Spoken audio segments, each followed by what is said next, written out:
સામાન્ય જ્ઞાન પ્રકરણ 2 ગુજરાતની નદીઓ. ગુજરાતની નદીઓ આ બાજુ ક્રમ છે નદી, પછી ઉદ્ભવ સ્થાન અને લંબાઈ. પહેલું છે નર્મદા. મધ્યપ્રદેશની મૈકલ પર્વતમાળાના અમરકંટકમાંથી નીકળે છે. નર્મદાનો ઉદ્ભવ સ્થાન કયો? અમરકંટક. અને ભરૂચથી 24 કિમી દૂર ખંભાતના અખાતને મળે છે. એની લંબાઈ છે 1312 કિમી.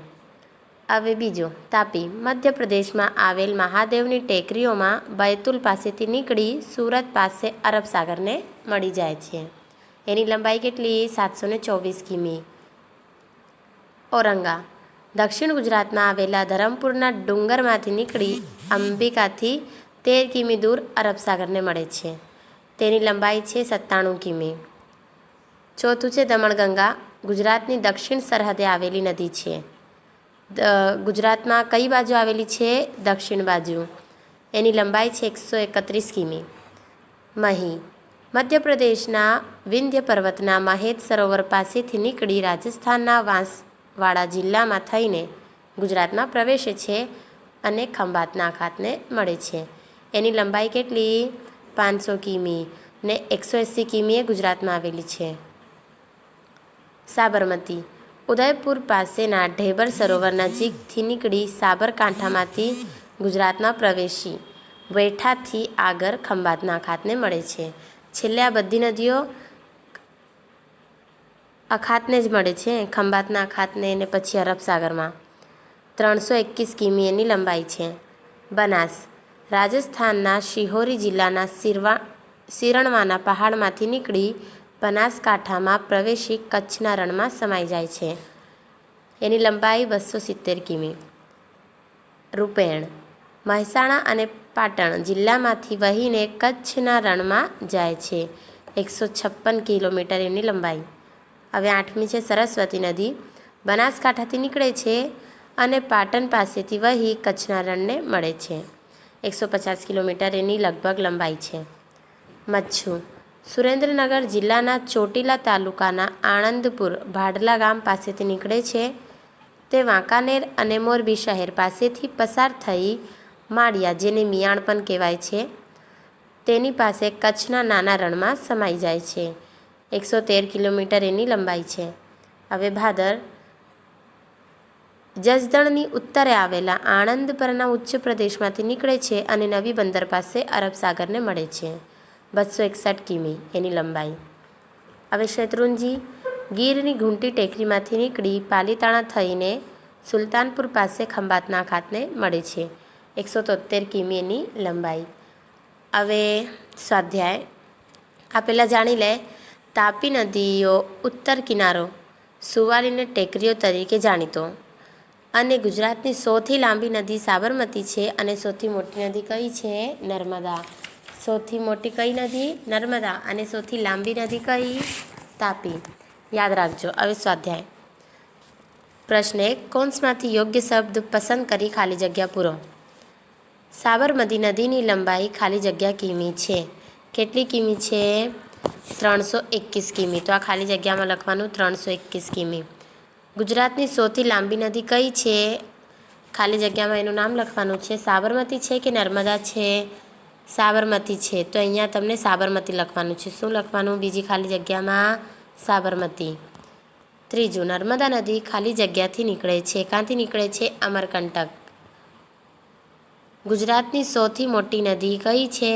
નર્મદા. તો ચોથી ખાલી જગ્યામાં નર્મદા.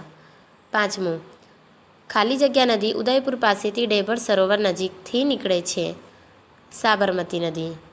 ખાલી જગ્યા નદી વિંધ્ય પર્વતના મહેત સરોવર પાસેથી નીકળે છે. કઈ નદી નીકળે મહેત સરોવર પાસેથી? મહી. હવે સાતમું, ખાલી જગ્યા નદી મધ્યપ્રદેશની મહાદેવની ટેકરીમાં બૈતુલ પાસેથી નીકળે છે. તાપી. તાપી નીકળે કે બનાસ નીકળે? તાપી નીકળે. હવે નર્મદા નદીની કુલ લંબાઈ ખાલી જગ્યા છે 1312 કિમી કે 500 કિમી? 1312 કિમી. આવ જુઓ, 1312 કિમી છે. હવે ખાલી જગ્યા નદી રાજસ્થાનના સિરોહી જિલ્લાના સિરણવાના પહાડમાંથી નીકળી કચ્છના રણમાં સમાઈ જાય છે. 9મો પ્રશ્ન છે આ. તો સરસ્વતી નદી કે બનાસ? બનાસ. હવે 10મું, શેત્રુંજી નદી ખાલી જગ્યા ટેકરીઓમાંથી નીકળે છે. કઈ ટેકરીઓમાંથી? ગીરની ઘૂંટી. હવે યોગ્ય જોડકા જોડો. આ નદીના નામ છે અને આ ક્યાંથી નીકળે છે તે સ્થળ છે, તો એને જોઈને જોડકા જોડવાના છે. સાબરમતી નદી તો ઢેબર સરોવરમાંથી નીકળે છે. નર્મદા નદી અમરકંટકમાંથી. તાપી નદી મહાદેવની ટેકરીઓમાંથી. મહી નદી મહેજ સરોવરમાંથી. અને ઔરંગા ધરમપુર ડુંગરમાંથી. હવે બીજું જોડકા છે નદી અને ક્યાં મળે છે તે. તો નર્મદા કોને મળે? ખંભાતના ખાતને. પછી તાપી અરબ સાગરને. બનાસ કચ્છના રણમાં. મચ્છુ કચ્છનું નાનું રણ. પ્રશ્ન 3. નીચેના પ્રશ્નોના ટૂંકમાં જવાબ આપો. અરબ સાગરને મળતી કોઈપણ બે નદીઓના નામ જણાવો. તાપી અને ઔરંગા. બીજું, ખંભાતના અખાતને મળતી કોઈપણ બે નદીઓના નામ જણાવો. નર્મદા અને મહી. કચ્છના રણમાં મળતી કોઈપણ બે નદીઓના નામ જણાવો. બનાસ અને રૂપેણ. ચોથું, કચ્છની કોઈપણ બે નદીઓના નામ જણાવો. કોઈપણ બે નદીના નામ લખવાનું છે જે કચ્છમાં હોય. તો રૂપેણ અને સરસ્વતી. 5મું, મચ્છુ નદી કયા સ્થળ પાસે કચ્છના નાના રણમાં સમાઈ જાય છે? માળિયા.